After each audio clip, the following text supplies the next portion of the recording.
درسقرآن.com آپ کے لیے پیش کرتا ہے تفسیر قرآن مولانا اسلم شیخو پوری صاحب کی آواز میں۔ اور اللہ کہتا ہے یاد کرنے کے لیے آسان، پڑھنے کے لیے آسان اور سمجھنے کے لیے آسان۔ اس کے علاوہ اس مقبول ویب سائٹ پر آپ سنیے معروف عالم دین کے اصلاحی بیانات۔ تو اسلام کا نظریہ یہ ہے انا للہ و انا الیہ راجعون۔ حمد و نعت، بچوں کے لیے اصلاحی کہانیاں اور بہت کچھ۔ محمد کا روزہ قریب آ رہا ہے، بلندی پہ اپنا نصیب آ رہا ہے۔ www.درسقرآن.com۔ الحمد للہ وحدہ والصلاة والسلام على من لا نبی بعدہ، اما بعد فاعوذ باللہ من الشیطان الرجیم، بسم اللہ الرحمن الرحیم۔ یرید اللہ لیبین لکم ویہدیکم سنن الذین من قبلکم ویتوب علیکم، واللہ علیم حکیم۔ واللہ یرید ان یتوب علیکم وَيُرِيدُ الَّذِينَ يَتَّبِعُونَ الشَّهَوَاتِ أَن تَمِيلُوا مَيْلًا عَظِيمًا يُرِيدُ اللَّهُ أَن يُخَفِّفَ عَنكُمْ وَخُلِقَ الْإِنسَانُ ضَعِيفًا۔ صدق اللہ العظیم۔ ایک دوسری جگہ پروگرام میں شرکت کر لی تھی، وہاں سے پہنچنے میں تاخیر ہو گئی، آپ حضرات کو انتظار کرنا پڑا، معذرت چاہتا ہوں۔ آج کے درس کا آغاز ہم سورۃ النساء کی آیت نمبر 26 سے کر رہے ہیں۔ اللہ فرماتے ہیں یرید اللہ لیبین لکم، اللہ چاہتا ہے کہ تمہارے سامنے کھول کر بیان کر دے، ویہدیکم سنن الذین من قبلکم، اور تمہیں ان لوگوں کے حالات بتا دے جو تم سے پہلے گزرے، ویتوب علیکم، اور اللہ چاہتا ہے کہ تمہاری طرف توجہ فرمائے، واللہ علیم حکیم، اللہ علم والا ہے، اللہ حکمت والا ہے، اللہ اپنے بندوں پر بڑا مہربان ہے۔ اللہ چاہتا ہے کہ اس کے بندوں کو دنیا میں بھی راحتیں حاصل ہوں اور آخرت میں بھی راحتیں حاصل ہوں۔ وہ رحمان ہے، رحیم ہے، کریم ہے، شکور ہے، قدردان ہے، اور چونکہ وہ بندوں کا بھلا چاہتا ہے، اسی لیے اللہ نے کم و بیش 1,24,000 انبیاء کرام علیہم السلام بھیجے اور آسمانی کتابیں اور صحیفے نازل فرمائے۔ تو فرمایا کہ اللہ چاہتا ہے کہ تمہارے سامنے کھول کر بیان کر دے احکام اور مسائل۔ اگر وہ احکام اور مسائل کو کھول کر بیان کرتا ہے تو اس میں بھی بندوں کا فائدہ ہے۔ اور اللہ تمہیں ان لوگوں کے حالات بتانا چاہتا ہے جو تم سے پہلے گزرے، تو ان لوگوں کے حالات بتانے میں، واقعات بتانے میں بھی بندوں ہی کا فائدہ ہے۔ اللہ نے پہلی قوموں کے واقعات اور ان کا انجام ذکر کیا، قوم نوح کا انجام ذکر کیا، قوم سمود کا انجام ذکر کیا، قوم مدین کا ذکر کیا، قوم صدوم، قوم لوط کا ذکر کیا۔ تو ان قوموں کا اللہ پاک نے ذکر کیا تو اس میں بھی ہمارا ہی فائدہ ہے کہ ہم ان کے واقعات کو پڑھ کر عبرت اور نصیحت حاصل کریں۔ وَيَتُوبَ عَلَيْكُمْ، اور اللہ چاہتا ہے تمہاری طرف توجہ فرمائے۔ اللہ تمہیں ایسا راستہ دکھانا چاہتا ہے جس پر چلنے سے تم گناہوں سے بچ سکتے ہو، اور اگر کسی سے کوئی گناہ ہو جائے تو اللہ تمہیں ایسا راستہ بتانا چاہتا ہے کہ اس گناہ کا کفارہ ہو جائے، اس گناہ کا ازالہ ہو جائے، اور اس گناہ کی پردہ پوشی ہو جائے۔ وَيَتُوبَ عَلَيْكُمْ وَاللَّهُ عَلِيمٌ حَكِيمٌ، اور اللہ علم والا ہے، اللہ حکمت والا ہے۔ وَاللَّهُ يُرِيدُ أَن يَتُوبَ عَلَيْكُمْ، اور اللہ چاہتا ہے کہ تمہارے حال پر توجہ فرمائے۔ دوبارہ فرمایا، ابھی پچھلی آیت میں فرمایا وَيَتُوبَ عَلَيْكُمْ، اللہ چاہتا ہے تم پر توجہ فرمائے، دوبارہ فرمایا واللہ یرید ان یتوب علیکم، اللہ چاہتا ہے تم پر توجہ فرمائے. تاب علیکم یتوب علیکم، اس کا معنی یہ بھی ہے کہ اللہ تمہاری توبہ قبول فرمائے، اور اس کا معنی یہ بھی ہے کہ اللہ تمہاری طرف توجہ فرمائے. ظاہر ہے کہ جس کی طرف توجہ فرمائی جائے گی تو اس کی توبہ قبول کی جائے گی. 2 بار فرمایا اللہ نے یتوب علیکم، اللہ چاہتا ہے تمہاری طرف توجہ فرمائے، تمہاری توبہ قبول کرے. وَيُرِيدُ الَّذِينَ يَتَّبِعُونَ الشَّهَوَاتِ أَن تَمِيلُوا مَيْلًا عَظِيمًا، اور چاہتے ہیں وہ لوگ جو خواہشات کے بندے ہیں، جو خواہشات کے غلام ہیں، جو خواہشات کی اتباع کرنے والے ہیں، کہ تم بھاری کجی میں جا پڑو. وہ لوگ جو خواہشات کے غلام ہیں وہ یہ چاہتے ہیں. ایک جانب اللہ کا ارادہ ہے اور دوسری جانب خواہشات کے بندوں کا ارادہ ہے. اللہ کا ارادہ یہ ہے کہ تمہیں پاک کر دے، تم گناہوں سے بچ جاؤ، تمہاری زندگی میں امن اور سکون آ جائے. اور فرمایا کہ جو خواہشات کے غلام ہیں وہ یہ چاہتے ہیں کہ تم بھاری کجی میں جا پڑو، شریعت کا دامن چھوڑ دو، سنت کا دامن چھوڑ دو، دین سے ہٹ جاؤ. یہ وہ چاہتے ہیں. جو زانی ہیں وہ یہ چاہتے ہیں کہ تم سارے کے سارے زانی بن جاؤ. جو عریانیت کو پسند کرنے والے ہیں وہ چاہتے ہیں کہ تم سارے کے سارے عریانیت پسند بن جاؤ. جو ناچ گانے میں زندگی گزار رہے ہیں وہ یہ چاہتے ہیں کہ تم سارے کے سارے ناچ گانے والے بن جاؤ. جو سود خور ہیں وہ یہ چاہتے ہیں کہ تم سارے کے سارے سود خور بن جاؤ. وَيُرِيدُ الَّذِينَ يَتَّبِعُونَ الشَّهَوَاتِ، جو خواہشات کے غلام ہیں وہ یہ چاہتے ہیں کہ تم بھاری کجی میں جا پڑو. مغربی تہذیب کے علمبردار ایک زمانے میں اشتراکیت کو بہت بڑا خطرہ سمجھتے تھے، لیکن آج وہ سب سے بڑا خطرہ صرف اسلام کو سمجھتے ہیں. ان کا ہدف، ان کی مخالفت قرآن سے ہے، رسول اللہ صلی اللہ علیہ وسلم سے ہے اور شریعت مطہرہ سے ہے. ان کو انہوں نے اپنا ہدف بنایا ہوا ہے. قرآن مسلمانوں کی نظر سے گر جائے، حضور مسلمانوں کی نظر سے گر جائیں، اور شریعت کی ان کی نظر میں کوئی قدر نہ رہے، کوئی اہمیت باقی نہ رہے.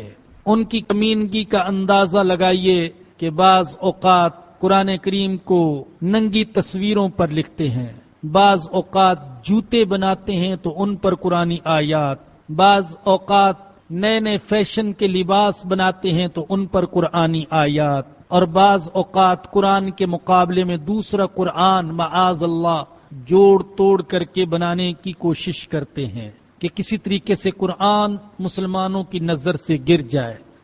کبھی کبھی ہم یہ آوازیں بھی سنتے ہیں کہ فلاں ملک میں یہ آواز لگ رہی ہے کہ قرآن پر پابندی لگائی جائے. اسی طریقے سے رسول اللہ صلی اللہ علیہ وسلم کو نظروں سے گرانا چاہتے ہیں. آپ کے کردار پر انگشت نمائی، آپ کے کارٹون بنانا اور آپ کی سیرت میں عیوب کا تلاش کرنا، یہ بھی اسی لیے کہ آپ کی شخصیت مسلمانوں کی نظر سے گر جائے. تو اللہ فرماتے ہیں کہ یہ جو خواہشات کے غلام ہیں یہ چاہتے ہیں کہ تم بھاری کجی میں جا پڑو. 2 ہی راستے ہیں میرے بھائیوں اور میری بہنوں، یہ 2 ہی راستے ہیں. ایک ہے وحی الہی کی اتباع کا راستہ اور دوسرا ہے خواہشات کی اتباع کا راستہ. یہ 2 راستے ہیں الگ الگ.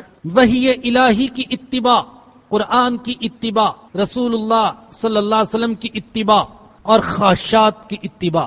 یہ جو مغرب کی زندگی ہے، یہ جو یورپ کی زندگی ہے، یہ ساری کی ساری خواہشات کی اتباع پر منحصر ہے. جو دل چاہے وہ کریں گے، جو دل چاہے، جو دل چاہے، جو طبیعت میں آئے وہ کریں گے.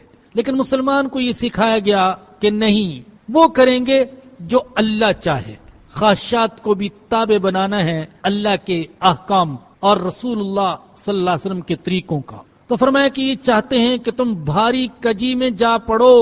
اور جان لیجئے سب سے بڑی کجی وہ یہ ہے کہ انسان حرام کو حلال سمجھ لے. یہ ہے یہ جو فرمایا کہ جو خواہشات کے غلام ہیں وہ چاہتے ہیں کہ تم بھاری کجی میں جا پڑو. تو یہ کجی کیا ہے؟ یہ ٹیڑھ پن کیا ہے؟ تو سب سے بڑی کجی اور سب سے بڑی ٹیڑھ وہ یہ ہے کہ انسان حرام کو حلال سمجھنے لگ جائے. اور اب کوشش یہی ہو رہی ہے کہ حرام اور حلال کا فرق اٹھا دیا جائے اور یہ حرام کو بھی حلال سمجھنے لگیں.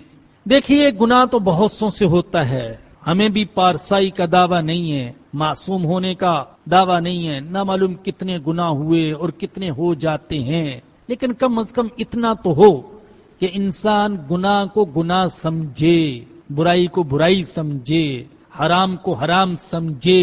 اس نے حرام کا ارتکاب کیا لیکن سمجھتے ہے کہ یہ حرام ہے تو اسے انشاءاللہ کبھی نہ کبھی توبہ کی توفیق نصیب ہو جائے گی. اور یہ اتنا بڑا جرم نہیں ہوگا جتنا بڑا جرم یہ ہے کہ انسان حرام کو حلال سمجھنے لگے. جیسا کہ آپ کے سامنے ذکر بھی ہوا اور مستقل ہمارا پچھلا درس بہادرآباد میں یہ جو فلم آئی اسی کے حوالے سے ہوا اور اس کی CD بھی یہاں دستیاب ہے درس کی. اب اس میں کیا ہے کہ گانے بجانے کو حلال کر کے پیش کیا گیا.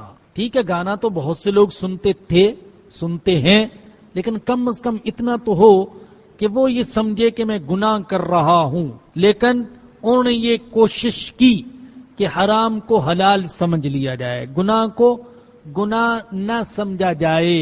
یہاں تک کہہ دیا گیا کہ معاذ اللہ سیدنا داؤد علیہ السلام جو تھے وہ اپنے وقت کے سب سے بڑے گلوکار تھے، بلکہ ان کا تو معجزہ ہی گلوکاری تھا. ان کا جو معجزہ تھا وہ گویا کہ گلوکاری. جیسے موسیٰ علیہ السلام کا معجزہ عصا، وہ لوگوں سے کہتے تھے لاؤ میرے عصا جیسا عصا. اور عیسیٰ علیہ السلام کا معجزہ شفا، وہ کہتے تھے جیسے میں شفا دیتا ہوں تم شفا دو. اور حضور علیہ السلام کا معجزہ قرآن، لوگوں سے آپ نے فرمایا کہ لاؤ قرآن جیسی ایک سورت. تو اس اللہ کے بندے نے، اس فلم ساز نے یہ اس میں بابر کرایا کہ داؤد علیہ السلام گویا کہ لوگوں سے کہتے تھے کہ اگر تمہیں میری نبوت میں شک ہے، اگر تمہیں میری نبوت میں شک ہے تو تم میرے جیسی گلوکاری کر کے دکھاؤ. ان کا تسبیح و تقدیس پڑھنا اور چیز ہے اور گلوکاری یہ اور چیز ہے. اسی طریقے سے نبی کریم صلی اللہ علیہ وسلم نے ایک حدیث میں حضرت ابو موسیٰ اشعری رضی اللہ تعالیٰ عنہ کی خوبصورت آواز کی بڑی تعریف کی. اور کب تعریف کی؟ جب وہ قرآن پڑھ رہے تھے تو آپ نے بڑی تعریف کی، فرمایا کہ تمہیں تو داؤد علیہ السلام کی آواز کا کچھ حصہ عطا کیا گیا ہے. تو اس سے بھی ثابت کیا گیا کہ حضرت ابو موسیٰ اشعری رضی اللہ تعالیٰ عنہ وہ بھی بڑے گلوکار تھے. تو اب ذہنوں سے یہ خیال نکالنے کی کوشش کی جا رہی ہے کہ حرام کو حرام مت سمجھو. کل کو ہو سکتا ہے شراب کو حلال بنا کر پیش کیا جائے، اور ایسا ہو رہا ہے. بہت سے لوگ کہتے ہیں وہ شراب تو جو حرام تھی اس کے اندر تو انسانی صحت کے لیے بہت سا نقصان دہ مواد تھا، اور یہ شراب تو بہت ماہر قسم کے ڈاکٹروں کی زیر نگرانی تیار ہوتی ہے. زنا کے بارے میں تعویل ہو سکتی ہے، دوسرے جرائم کے بارے میں تعویل. سود کو تو بہت عرصہ ہو گیا، بہت سے لوگ اس کو حرام کہتے ہی نہیں، اس کو نفع کہہ کر حلال ثابت کرنے کی کوشش کرتے ہیں. تو بھائی سب سے بڑی کجی یہ ہے کہ انسان حرام کو حلال سمجھنے لگے، کیونکہ بیماری کا خطرناک درجہ یہ ہے کہ بیمار بیماری کو بیماری نہ سمجھے، صحت سمجھے تو اس کی ہلاکت یقینی ہوتی ہے. تو اللہ فرماتے ہیں کہ وہ لوگ جو خواہشات کے غلام ہیں وہ یہ چاہتے ہیں کہ تم بھاری کجی میں جا پڑو. یرید اللہ ان یخفف عنکم، اللہ چاہتا ہے کہ تمہارے ساتھ تخفیف کا معاملہ کرے. اللہ تمہارے لیے آسانیاں پیدا کرنا چاہتا ہے. بعض مذاہب کے اندر دین کو بڑا مشکل بنا کر پیش کیا گیا اور تصور یہ دیا گیا کہ انسان اپنے آپ کو جتنا تکلیف اور مشقت میں ڈالے گا اتنا ہی اس کا دیوتا اور اللہ اور خدا اس سے راضی ہوگا. چنانچہ خدا کو راضی کرنے کے لیے اور اپنے دیوتاؤں کو راضی کرنے کے لیے انسان اپنے آپ کو سخت مشقت میں ڈالتا تھا. حضرت عمر بن خطاب رضی اللہ تعالی عنہ نے بیت المقدس کے دورے کے موقع پر ایک راہب کو دیکھا، بالکل ہڈیوں کا ڈھانچہ اور چہرہ زرد، خون نے جسم میں، بہت کمزور. تو آپ اسے دیکھ کر رونے لگے. پوچھا گیا حضرت کیوں روتے ہیں؟ فرمایا کہ یہ شخص اپنے آپ کو اتنا مشقت میں ڈالے ہوئے ہے، ایسے ایسے مجاہدے کرتا ہے کہ اللہ مجھ سے راضی ہو جائے، اور قیامت کے دن یہ دوزخ میں جل رہا ہوگا. دنیا میں اتنی مشقت اٹھائی کہ اپنے آپ کو ہڈیوں کا ڈھانچہ بنا لیا، لیکن قیامت کے دن اٹھا تو پتا چلا کہ اس کی ساری محنت اور مشقت رائے گاں گئی. تو یہ ایک تصور تھا کہ اللہ کو راضی کرنے کے لیے اپنے آپ کو تکلیف میں، مشقت میں ڈالنا پڑتا ہے. بڑے بڑے مجاہدے کرتے تھے لوگ اللہ کو راضی کرنے کے لیے، جنگلات میں بسیرا، بیوی بچوں سے کنارہ کشی، مرغن غذاؤں سے پرہیز، یہاں تک کہ لباس سے بھی آزادی، ننگ دڑنگ رہتے تھے اللہ کو خوش کرنے کے لیے، نہ سردی کی پرواہ اور نہ گرمی کی پرواہ. تو اسلام آیا اور اسلام نے یہ بتایا اور قرآن نے یہ بتایا کہ اللہ کو راضی کرنے کے لیے اپنے آپ کو مشقت میں، ایسی مشقت میں ڈالنے کی ضرورت نہیں ہے. اللہ کو راضی کرنے کے لیے ویرانے میں جانے کی ضرورت نہیں. اللہ کو راضی کرنے کے لیے بیوی بچوں کو چھوڑنے کی ضرورت نہیں. اللہ کو راضی کرنے کے لیے لذیذ کھانوں سے پرہیز کرنا ضروری نہیں، بلکہ یہ سب کچھ کرتے ہوئے بھی اللہ کو راضی کیا جا سکتا ہے. ایک آسان شریعت پیش کی، آسان شریعت. اسی لیے ہمارے آقا حضرت محمد الرسول اللہ صلی اللہ علیہ وسلم نے فرمایا بعثت بالحنیفیۃ السمحا، مجھے ایک آسان شریعت دے کر بھیجا گیا ہے، مشکل شریعت نہیں. اور اللہ نے قرآن پاک میں فرمایا، سورہ آراف کی آیت نمبر 157 میں ہے وَيَضَعُ عَنْهُمْ إِسْرَهُمْ وَالْأَغْلَالِ الَّتِي كَانَتْ عَلَيْهِمْ، میں نے نبی بھیجا وہ لوگوں سے ان زنجیروں کو ہٹاتا ہے جن زنجیروں اور طوق و سلاسل میں یہ جکڑے ہوئے تھے، میرا نبی ان سے یہ ہٹاتا ہے اور مشکلات سے ان کو نجات دیتا ہے. اور اسی طریقے سے سورہ بقرہ کی آیت نمبر 185 میں فرمایا، آپ سن چکے، یرید اللہ بکم اليسرا، اللہ تمہارے ساتھ آسانی چاہتا ہے، ولا یرید بکم العسرا، اور اللہ تمہارے ساتھ تنگی نہیں چاہتا. سورہ حج میں فرمایا وما جعل علیکم فی الدین من حرج، دین میں تمہارے لیے کوئی تنگی نہیں رکھی. تو یہ شریعت آسان شریعت ہے. اس شریعت پر عمل کرنے سے زندگی میں آسانیاں پیدا ہوتی ہیں. یقین جانے ہماری زندگی میں جو مشکلات ہیں وہ شریعت سے دوری کی وجہ سے ہیں. شریعت پر عمل کرنے کی وجہ سے زندگی میں آسانیاں پیدا ہوں گی. ہم نے خود مشکلات پیدا کی ہیں تو اللہ فرماتے ہیں اللہ تمہارے ساتھ تخفیف کا معاملہ کرنا چاہتا ہے. اور کیوں؟ وَخُلِقَ الْإِنسَانُ ضَعِيفًا، انسان کو بہت کمزور پیدا کیا گیا ہے. اللہ کہتے ہیں میں جانتا ہوں انسان کمزور ہے. اللہ نے اس کے ساتھ شہوات بھی لگائی ہیں، خواہشات بھی لگائی ہیں، ضروریات بھی لگائی ہیں، بیماریاں بھی لگائے ہیں، اور اہل و عیال کے تقاضے بھی لگائے ہیں. یاد رکھیے وہ جو کسی کا اردو کا ایک سادہ سا شعر ہے، فرشتوں سے بڑھ کر ہے انسان ہونا، مگر اس میں پڑتی ہے محنت زیادہ. فرشتہ بننے کے لیے تو کسی محنت کی ضرورت نہیں، اللہ پاک نے اس کو بنایا ہی فرشتہ ہے. ایسا تو ہو نہیں سکتا کہ کوئی عبادت ریاضت اور محنت کر کے فرشتہ بن گیا ہو، یا ہم اگر فرشتہ بننا چاہیں تو ہم فرشتہ بن جائیں، ایسا نہیں ہو سکتا.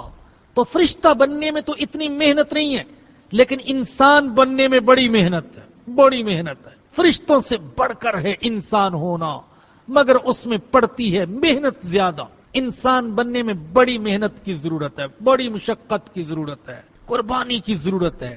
نظروں کی حفاظت، کانوں کی حفاظت، زبان کی حفاظت، پیٹ کی حفاظت، شرمگاہ کی حفاظت، مگر اس میں پڑتی ہے محنت زیادہ. تو انسان اللہ فرماتے ہیں بڑا کمزور پیدا کیا گیا.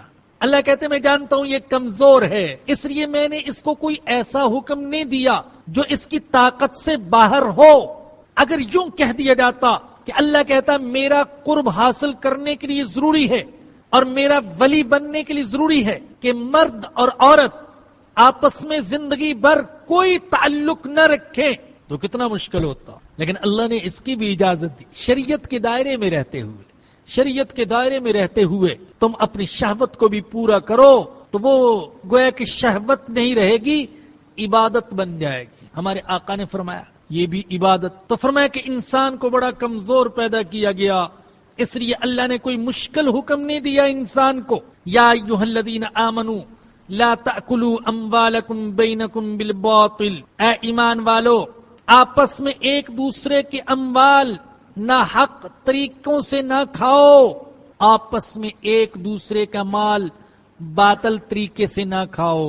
میرے بھائیوں یہ بڑا اہم حکم ہے. کسی کا مال، کسی کا حق باطل طریقے سے مت کھاؤ. اور آج ہم جو نمازی لوگ ہیں، ہم جو مسجدوں میں آنے والے لوگ ہیں، ہم جو الحمدللہ حج عمرہ کی سعادت حاصل کرنے والے لوگ ہیں، ہم جو چہرے پر داڑیاں سجانے والے لوگ ہیں، ہم جو سر پر ٹوپی رکھنے والے لوگ ہیں، آج ہماری ذمہ داری اور زیادہ بڑھ گئی ہے. ہم جہاں حقوق اللہ کا خیال کرتے ہیں، حقوق العباد کا بھی خیال کریں، وگرنہ لوگ نماز پر انگلی اٹھاتے ہیں، داڑھی پر انگلی اٹھاتے ہیں. حقیقت میں تو ان لوگوں کو معاذ اللہ حقیقت میں بغض ہے، داڑھی سے بغض ہے، نماز سے بغض ہے، داڑھی پگڑی اور ٹوپی سے بغض ہے دل کے اندر. لیکن ہماری آڑ لے کر، ہمارا بہانہ بنا کر وہ دین کے ان شعائر کو نشانہ بناتے ہیں. جیسا کہ ابھی میں نے اس فلم کا ذکر کیا تو اس میں بھی ایسا کیا گیا. داڑھی کا مذاق، نماز کا مذاق، پردے کا مذاق، اور یہ تک کہا گیا تمہاری نماز کیا ہے سوائے ورزش کے. یہ تو ایک قسم کی ورزش ہے. بظاہر تو یوں کہا گیا کہ چونکہ تم بندوں کے حقوق ادا نہیں کرتے، بندوں کو تکلیف پہنچاتے ہو، لیکن اصل نماز کی اہمیت وہ دلوں سے نکالنا ہے، دلوں سے ختم کرنا نماز کی اہمیت کو. تو میرے بھائیوں جہاں ہم حقوق اللہ کو ادا کرنے کی کوشش کرتے ہیں، حقوق العباد کو بھی ادا کرنے کی پوری کوشش فرمائیں. واقعتاً اس کی بڑی اہمیت ہے. اللہ کے نبی نے فرمایا قیامت کے دن سب سے بڑا فقیر اور کنگلا وہ ہوگا جس کے پاس نماز روزہ تو ہوگا لیکن اس نے حقوق العباد پر ڈاکہ ڈالا ہوگا. سب سے بڑا فقیر اور کنگلا یہ شخص ہوگا. تو اس پر بھی عمل کریں. اللہ فرماتے آپس میں ایک دوسرے کا مال باطل طریقے سے نہ کھائیں. باطل طریقہ کیا ہے؟ ما یخالف الشرع، ہر وہ طریقہ جو شریعت کے خلاف ہے وہ باطل طریقہ ہے. مثلا سود یہ باطل طریقہ ہے، جوا باطل طریقہ ہے، غصب چوری یہ باطل طریقہ ہے، دھوکہ ملاوٹ یہ باطل طریقہ ہے، کسی کے حق کو دبا لینا یہ باطل طریقہ ہے. اللہ فرماتے ہیں ایک دوسرے کے مال باطل طریقے سے نہ کھاؤ. اسی طریقے سے گناہوں میں مال کا خرچ کرنا یہ بھی باطل طریقہ ہے. تو فرمایا کہ آپس میں ایک دوسرے کے اموال نہ حق طور پر باطل طریقے سے نہ کھاؤ. الا ان تکون تجارتا عن تراض منکم، ہاں البتہ اگر کوئی تجارت ہو جو تم آپس کی رضامندی سے کرو تو تجارت کے ذریعے سے مال کا حاصل کرنا یہ جائز ہے. دیکھیے مال حاصل کرنے کے تو اور طریقے بھی ہیں. ملازمت بھی مال حاصل کرنے کا ایک طریقہ ہے، زراعت بھی، صنعت بھی، یہ مختلف طریقے ہیں مال حاصل کرنے کے. لیکن اللہ پاک نے ان میں سے تجارت کا خاص طور پر ذکر کیا. علماء فرماتے ہیں اس لیے کہ تجارت یہ سب سے افضل ذریعہ معاش، سب سے افضل ذریعہ معاش وہ تجارت ہے. ترمذی شریف کی وہ حدیث میں بھی آپ کو سنا چکا، متعدد علماء سے آپ نے سنی ہوگی. اللہ کے نبی نے فرمایا التاجر الصدوق الامین مع النبیین والصدیقین والشہداء، وہ تاجر جو تجارت میں سچ بولے اور امانت داری کا لحاظ کرے، قیامت کے دن اس کا حشر نبیوں کے ساتھ ہوگا، صدیقوں کے ساتھ ہوگا، شہیدوں کے ساتھ ہو. آپ اندازہ کیجئے. www.darsequran.com. تاجر بھائیوں کے لیے بہت بڑی بشارت ہے، بہت بڑی بشارت. اور الحمدللہ میں تو علی وجہ البصیرت اکثر اپنے تاجر بھائیوں کو حوصلہ دلاتا رہتا ہوں کہ یہ مت سمجھو کہ صرف نماز روزہ ہی عبادت ہے. اگر آپ کفار کا مقابلہ کرنے کے لیے اور بے روزگاروں کو روزگار دینے کے لیے اور اللہ کے دین پر خرچ کرنے کے لیے تجارت کریں گے تو یہ بھی بہت بڑی عبادت ہے. اللہ کے نبی فرما رہے ہیں سچ بولے تاجر، سچ بولے اور امانت دار ہو تو حشر ان نیک لوگوں کے ساتھ ہوگا. اور حضرت معاذ بن جبل رضی اللہ عنہ سے روایت ہے، رسول اکرم صلی اللہ علیہ وسلم نے فرمایا اطیب الکسب کسب التجار، سب سے پاکیزہ روزی تاجروں کی روزی ہے. کون سے تاجر؟ یہ بھی سن لیں، ہر تاجر نہیں، سب سے پاکیزہ روزی تاجروں کی روزی ہے. سب سے پاکیزہ کمائی تاجروں کی کمائی. لیکن کون سے تاجر؟ اللہ کے نبی نے فرمایا الذین اذا حدثوا لم یکذبوا، وہ تاجر اذا حدثوا جب وہ بات کریں تو جھوٹ نہ بولیں.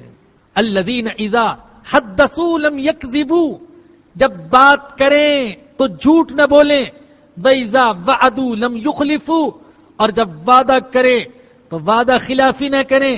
وَإِذَا اؤْتُمِنُوا لَمْ يَخُونُوا، اور فرمایا کہ جب ان کے پاس امانت رکھی جائے تو خیانت نہ کریں.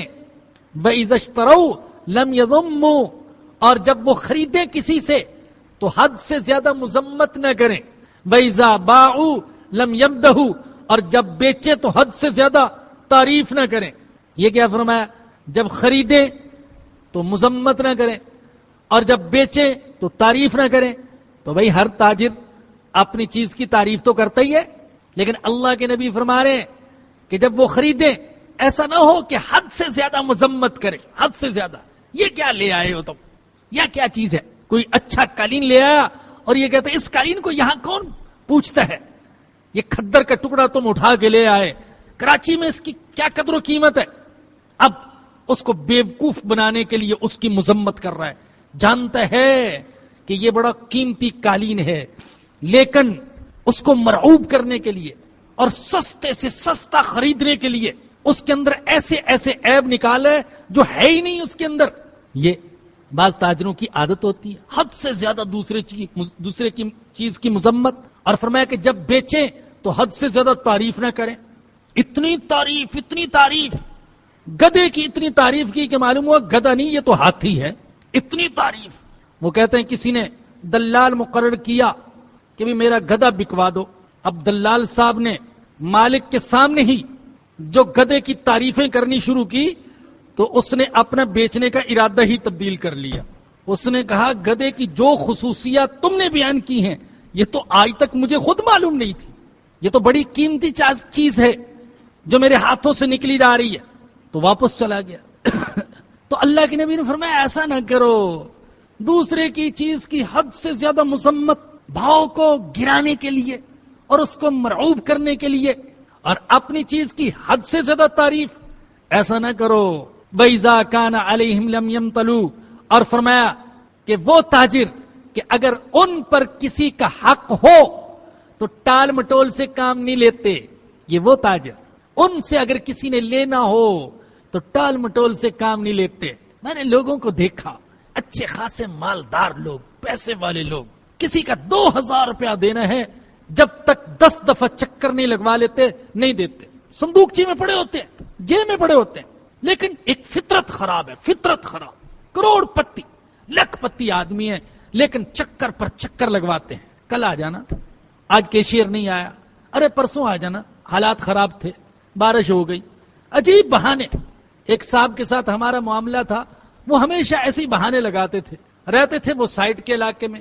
میں نے کہا یار کرنگی میں کوئی واقعہ پیش آ جاتا ہے لیکن تمہاری دکان متاثر ہو جاتی ہے.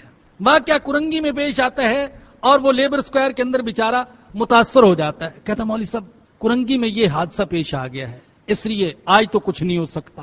تو بھائی فرمایا کہ ٹال مٹول نہ کریں. وہ تاجر وَإِذَا كَانَ لَهُمْ لَمْ يُؤْسِرُوا، اور اگر ان کا حق کسی کے ذمے ہو تو تنگ نہیں کرتے، پریشان نہیں کرتے. یہ ہے میرے تاجر بھائیوں صفات ایک مومن تاجر کی، اپنے اندر پیدا کرو اور جنتی بن جاؤ. اللہ اکبر. کون سی صفات؟ پھر سن لیجئے.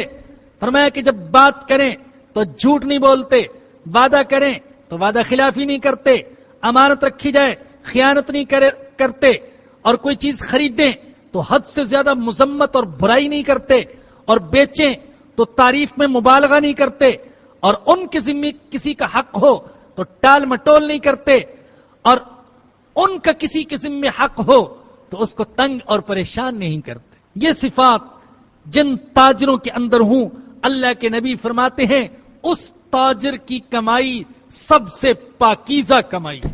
اطیب الکسب، سب سے پاکیزہ کمائی ہے اس تاجر کی.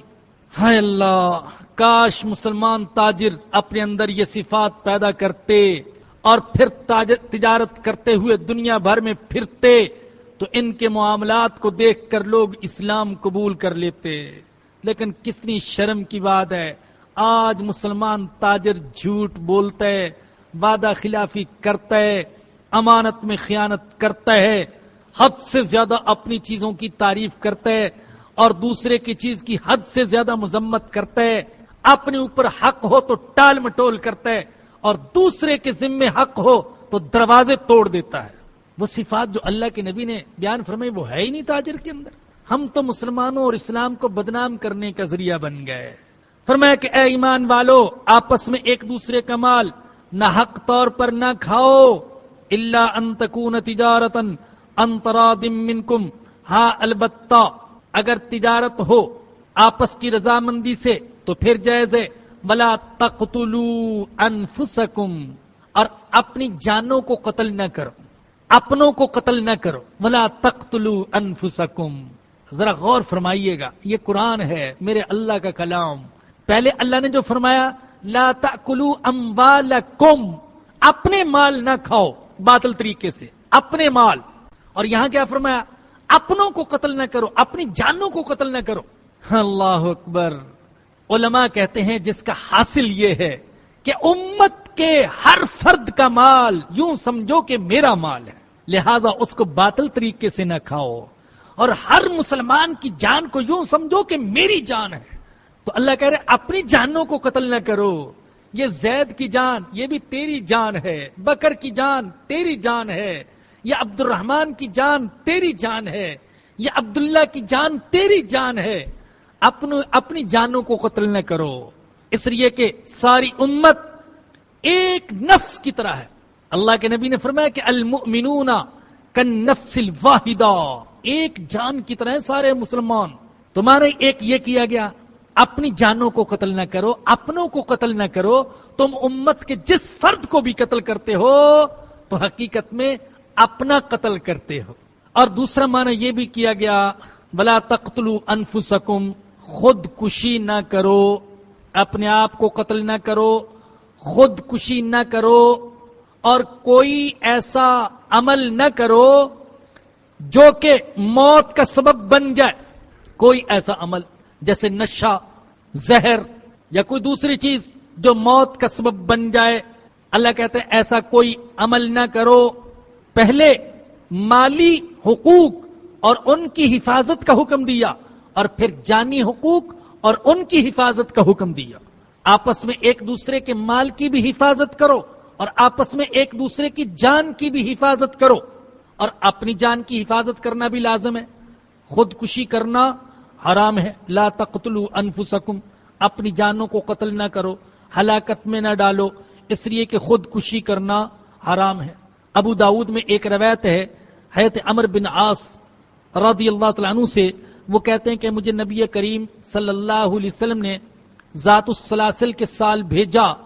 سخت سردی تھی، رات کا وقت، مجھے احتلام ہو گیا، غسل کی ضرورت پیش آ گئی، لیکن سردی اس جگہ اتنی تھی کہ میں نے سوچا کہ اگر میں نے غسل کیا تو میں تو مر جاؤں گا. چنانچہ میں نے تیمم کر لیا اور تیمم کر کے نماز پڑھی. واپس آیا، ساری صورتحال ساری صورتحال نبی کریم صلی اللہ علیہ وسلم کو بتائی تو حضور نے فرمایا کہ یا عمر صلیت باصحابک وانت جنب، اے عمر کیا تم نے ناپاکی کی حالت میں سب کو نماز پڑھا دی؟ ناپاکی کی حالت میں نماز پڑھی تم نے؟ قلت نعم یا رسول اللہ، میں نے عرض کیا ہاں اے اللہ کے رسول میں نے ایسی کیا۔ حضور نے پوچھا کیوں؟ میں نے عرض کیا اللہ کے نبی سخت سردی تھی، مجھے ڈر لگا کہ اگر میں نے ٹھنڈے پانی سے غسل کیا تو ہلاک ہو جاؤں گا، اور مجھے اللہ کا یہ فرمان یاد آ گیا وَلَا تَقْتُلُوا أَنفُسَكُمْ، اپنے آپ کو قتل نہ کرو، اپنے آپ کو ہلاکت میں نہ ڈالو۔ تو حدیث میں آتا ہے فَضَحِكَ رسول اللہ صلی اللہ علیہ وسلم وَلَمْ يَقُلْ شَيْئًا، حضور اکرم صلی اللہ علیہ وسلم یہ جواب سن کر مسکرائے اور آپ نے امر پر کوئی اعتراض نہیں کیا۔ تو اس سے یہ ثابت ہوا کسی بھی طریقے سے اپنے آپ کو ہلاکت میں ڈالنا یہ جائز نہیں ہے۔ اگر ہم بیمار ہو جائیں تو اپنی طاقت کے مطابق اس کا علاج کروانا ضروری ہے۔ علاج ہی نہیں کرواتا، کہتے میں تو توکل کرتا ہوں اللہ پر، تو بھئی یہ توکل صحیح نہیں ہے۔ اپنی طاقت کے مطابق علاج کروائے، اپنے آپ کو ہلاکت اور موت میں مت ڈالے۔ ان اللہ کان بکم رحیما، بے شک اللہ تم پر بہت رحم کرنے والا ہے۔ ومن یفعل ذلک عدوانا وظلما فسوف نصلیہ نارا، اور جو شخص یہ سب کچھ کرے گا سرکشی اور ظلم کی راہ سے تو اسے ہم دوزخ میں داخل کر دیں گے۔ مکان ذالک علی اللہ یسیرا، اور اللہ پر یہ بڑا آسان ہے۔ ان تجتنبوا کبائر ما تنہون عنہ نکفر عنکم سیئاتکم، اگر تم ان بڑے گناہوں سے بچتے رہو گے جن سے تم کو منع کیا جاتا ہے تو ہم تمہاری معمولی برائیاں تم سے دور کر دیں گے۔ وندخلکم مدخلا کریما، اور ہم تمہیں معزز مقام میں داخل کریں گے۔ دیکھو بھائی، علماء نے لکھا ہے کہ گناہ کی دو قسمیں ہیں، آپ سنتے آئے، صغیرہ گناہ اور کبیرہ گناہ۔ اب کبیرہ گناہ کیا ہے اور صغیرہ کیا ہے؟ بعض حضرات کہتے ہیں ہر وہ گناہ جس پر اللہ کی طرف سے عذاب کی وعید آئی ہو یا شرعی سزا بیان ہوئی ہو وہ کبیرہ ہے۔ بعض حضرات کہتے ہیں ہر وہ گناہ جو بے باکی سے کیا جائے، بے باکی سے، بے خوفی سے کیا جائے وہ کبیرہ ہے۔ اور بعض کہتے ہیں بعض کا چھوٹا گناہ ہوتا ہے لیکن اگر اس پر اصرار کیا جائے، بار بار کیا جائے تو وہ کبیرہ بن جاتا ہے۔ اور بعض نے یہ بھی کہا ہر گناہ اپنے سے نیچے والے گناہ کے اعتبار سے کبیرہ ہے اور اوپر والے گناہ کے اعتبار سے صغیرہ ہے۔ ہر گناہ اوپر والے گناہ کے اعتبار سے وہ صغیرہ ہے اور نیچے والے گناہ کے اعتبار سے کبیرہ ہے۔ تو حدیث میں مختلف گناہوں کا ذکر آیا، علماء نے ان کی تعداد کو شمار کیا، کسی نے کہا کبیرہ 7 گنا، کسی نے کہا 10 گنا اور کسی نے کہا 70 گنا۔ اور ابن حجر مکی رحمت اللہ علیہ نے الزواجر ان کی کتاب ہے اس میں شمار کیے کہ کبیرہ گناہ ہیں 467 کبیرہ گناہ انہوں نے شمار کیے۔ اور یہ سن لیں کہ بخاری اور مسلم کی روایت ہے، رسول اکرم صلی اللہ علیہ وسلم نے فرمایا کہ کبیرہ گناہوں میں بھی تین گناہ سب سے بڑے ہیں۔ کبیرہ گناہوں میں بھی 3 گناہ سب سے بڑے، ایک ہے اللہ کی عبادت میں مخلوق کو شریک کرنا، اور دوسرا ہے والدین کی نافرمانی کرنا، اور تیسرا ہے جھوٹ بولنا اور جھوٹی گواہی دینا۔ اندازہ کیجئے اللہ کے نبی فرما رہے ہیں کہ کبیرہ گناہوں میں بھی بڑے گناہ یہ 3، شرک کرنا، والدین کی نافرمانی کرنا اور جھوٹ بولنا۔ اور دیکھو بھائی، گناہ نام ہے اللہ کی نافرمانی کا، لہذا بعض حضرات کہتے ہیں کہ کوئی گناہ بھی، کسی گناہ کو بھی صغیرہ نہیں سمجھنا چاہیے، اس لیے کہ اللہ کی نافرمانی بہت بڑا گناہ ہے۔ ایک بزرگ فرماتے ہیں صغیرہ اور کبیرہ کی تقسیم تو ایسے ہے جیسے کہ کوئی کہے چھوٹا بچھو اور بڑا بچھو، اور چھوٹی چنگاری اور بڑا انگارہ، یہ ایسے ہی ہے۔ بعض اوقات اگر بڑے انگارے کی فکر کر لی جائے تو اس کے نقصان سے بچا جا سکتا ہے، اس کو بجھایا جا سکتا ہے، اور چھوٹی چنگاری سے اگر غفلت اختیار کی جائے تو وہ پورے گھر کو جلا کر رکھ سکتی ہے۔ تو اس لیے بھائی گناہوں کو چھوٹا اور معمولی نہیں سمجھنا چاہیے۔ یہاں کیا فرما رہے اللہ فرما رہے ان تجتنبوا کبائر، اگر تم بڑے گناہوں سے بچتے رہو گے تو ہم تمہارے چھوٹے گناہ اور معمولی برائیاں تم سے ویسے ہی دور کر دیں گے۔ دیکھیں بھائی، اگر کوئی شخص کبیرہ سے بچے تو کبیرہ سے بچنا صغیرہ کے لیے کفارہ بن سکتا ہے دو شرطوں کے ساتھ۔ کبیرہ گناہوں سے بچنا یہ صغیرہ گناہوں کے لیے کفارہ بن سکتا ہے دو شرطوں کے ساتھ۔ پہلی شرط ہے کہ قدرت کے باوجود کبیرہ سے بچ جائے، قدرت کے باوجود قادر تھا کبیرہ گناہ کرنے پر لیکن اپنے آپ کو اللہ کے ڈر سے بچا لیا، قادر تھا بدکاری پر اللہ کے ڈر سے بچا لیا، قادر تھا حرام مال سمیٹنے پر اللہ کے ڈر سے اپنے آپ کو بچا لیا، تو جو شخص قدرت کے باوجود کبیرہ گناہ سے بچے گا اللہ پاک اس کے صغیرہ گناہ ویسے ہی معاف کر دیں گے۔ اور بھائی دوسری شرط یہ ہے کہ وہ فرائض کی پابندی کرنے والا ہو، فرائض کی پابندی کرنے والا، نماز پڑھنے والا اور زکوٰۃ دینے والا، روزے رکھنے والا، قدرت کے ساتھ حج کرنے والا ہو، تو ایسے شخص کے صغیرہ گناہ اللہ ویسے ہی معاف کر دیتے ہیں۔ جیسا کہ حدیث میں آیا، صحیح مسلم کی روایت ہے، نبی کریم صلی اللہ علیہ وسلم نے فرمایا الصلوات الخمس والجمعۃ الی الجمعہ ورمضان الی رمضان مکفرات ما بینہن اذا اجتنبت الکبائر۔ دیکھیے کیا فرمایا اللہ کے نبی نے، جب کوئی شخص کبیرہ گناہوں سے بچے گا تو ایک نماز سے دوسری نماز کے درمیان جو صغیرہ گناہ ہوں گے، اور ایک جمعے سے دوسرے جمعے تک جو صغیرہ گناہ ہوں گے، اور ایک رمضان سے دوسرے رمضان تک جو صغیرہ گناہ ہوں گے، اللہ پاک کبیرہ سے بچنے کی برکت سے ویسے ہی معاف کر دیں گے۔ جو شخص فرائض کو ادا کرے گا اور کبیرہ گناہوں سے قدرت کے باوجود بچے گا، اللہ پاک اس کے صغیرہ گناہوں کو ویسے ہی معاف کر دیں گے۔ اور آخر میں حکیم الامت حضرت مولانا اشرف علی تھانوی رحمۃ اللہ علیہ کا ایک بڑا پیارا قول سن لیجئے۔ حضرت تھانوی رحمۃ اللہ علیہ نے فرمایا، توجہ سے بات سننے کی ہے، فرمایا کہ کبیرہ پر عتاب فضل اور فضل کا احتمال، کبیرہ پر عتاب کے ساتھ فضل کا احتمال، اور صغیرہ پر معافی کے ساتھ عتاب کا احتمال، یہ خاص طور پر اہل سنت کا مذہب ہے۔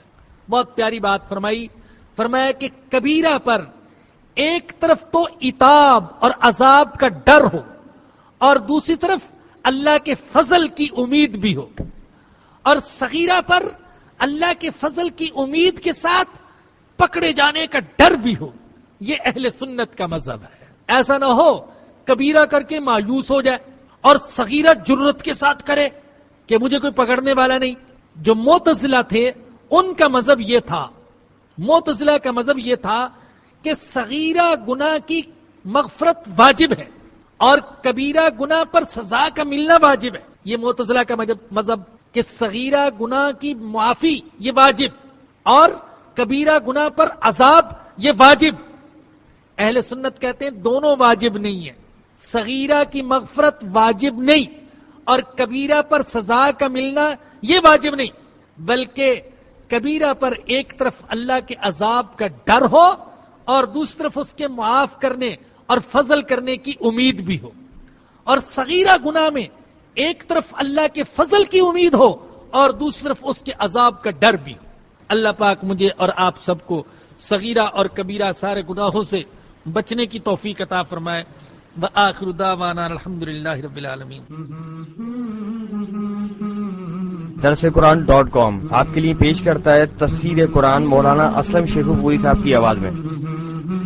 اور اللہ کہتا ہے یاد کرنے کے لیے آسان، پڑھنے کے لیے آسان، اور سمجھنے کے لیے آسان. اس کے علاوہ اس مقبول ویب سائٹ پر آپ سنیے معروف عالم دین کے اصلاحی بیانات. تو اسلام کا نظریہ یہ ہے انا للہ و انا الیہ راجعون. حمد و نعت، بچوں کے لیے اصلاحی کہانیاں اور بہت کچھ. محمد کا روزہ قریب آ رہا ہے، بلندی میں اپنا نصیب آ رہا ہے. www.darsequran.com